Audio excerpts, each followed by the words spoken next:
Well, we got a text message late Friday that this tragedy had occurred, and literally we all knew that Mark was part of the coaching staff, and so it was utter disbelief when we first got the text message.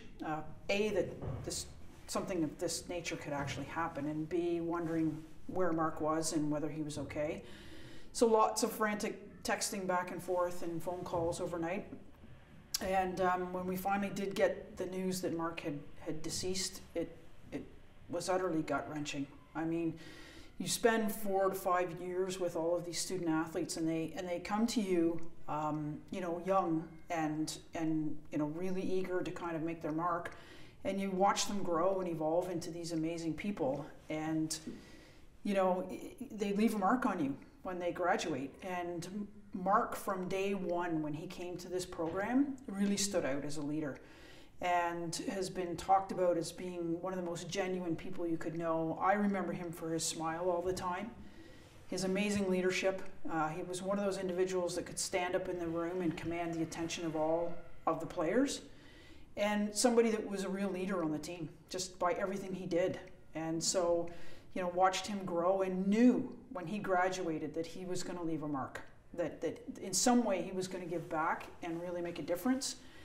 And when we found out he was coaching with the Humboldt organization, we thought, this is perfect. I mean, he's a Saskatchewan native, really loved where he was from and loved giving back, and knew what it was like to be a part of that community with those players that traveled all the time and spent all that countless hours on the road, and what it meant to be in an organization like that. And so this was a perfect fit for him. And by all accords, heard that he was doing fantastic things with them.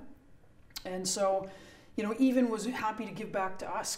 And our coaches would call him, and he'd keep an eye out for players that that would fit into our program, that would thrive here, and take full advantage of all the supports we have and the great culture we have here, and was recruiting for us and helping us out as well. And so when you get that phone call knowing that something like this has happened, it's utterly devastating, and you just don't know what to say or do at that time.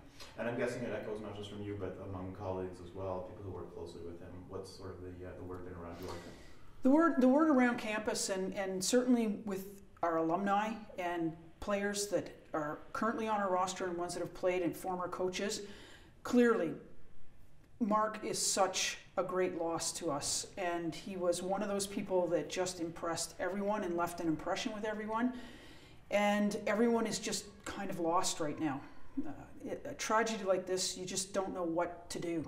And so there's been a lot of outpouring, a lot of, what can we do? Does anyone know about arrangements? What can we say? Can we send stuff to the family? And so we're trying to work our way through that process as well, and trying to help everybody. And it's this sense of loss and kind of, not knowing what to do in the face of such an incredible tragedy. And that's where the community comes in. And you see it across the news stories with Humboldt and all of the communities that have been affected. And it's no different with our program and our team, with everyone who knew him and came in contact with him. We're all coming together and figuring out how to kind of support each other. And it's a slow process, but we're working our way through it. Good. Just to focus more on his life for a second. Yeah. Was there one, and if not, that's okay, but was there one particular moment that stood out with you where you thought, hey, this kid's going to go places? Yeah, there are lots of times that stick out with me with Mark. His longtime girlfriend, Molly, was here as well, who worked for us. And just seeing the two of them together all the time, and how great they were, and their smiles, and how they infected everyone with their positive attitude. It was when Mark graduated. And we have a ceremony here at York where we honor all of our graduating athletes at their last home game. And just, him coming across the ice to come to us, and for us to give him his plaque and say thank you, and the big hug, and just kind of, it's that moment when it sinks in that we're going to miss you. You really have left a big mark on us, and just it's okay, this is great, thank you so much. And he was saying thank you to us. And that's when you know somebody like Mark is really going to make a difference with people and in their lives. So that's why this is just so heartbreaking for all of us.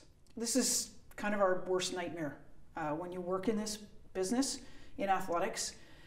teams traveling all the time up and down the highways and in the back roads, and you hope you never ever get this phone call. And I cannot imagine what the people in the organization and the parents and the town and everyone who's connected to this felt like when they got that phone call, because I know it's something I hope I never have to deal with on a large scale like this.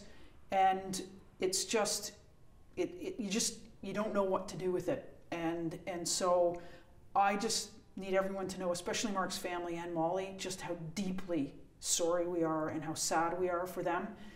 And that, we feel for them, and we are all mourning with them and really trying to find a way to kind of honor Mark and certainly everyone from the Humboldt organization. And it's a tight-knit hockey community across this country, and people get it. People understand how tragic this is and how interconnected we all are across. So it's tough, and we just got to kind of make sure we stick together. So we have Mark's jersey pulled out, and we will be putting a book for people to write their condolences and their thoughts about Mark in our main building at Tate McKenzie tomorrow. We'll tweet it on social media when it's ready to go, and hoping that everybody can come in and kind of share their thoughts about Mark. And we will be passing his jersey and that book along to his family and to Molly. So that's one of the first things we'd like to do, and then we'll figure it out as we go from there.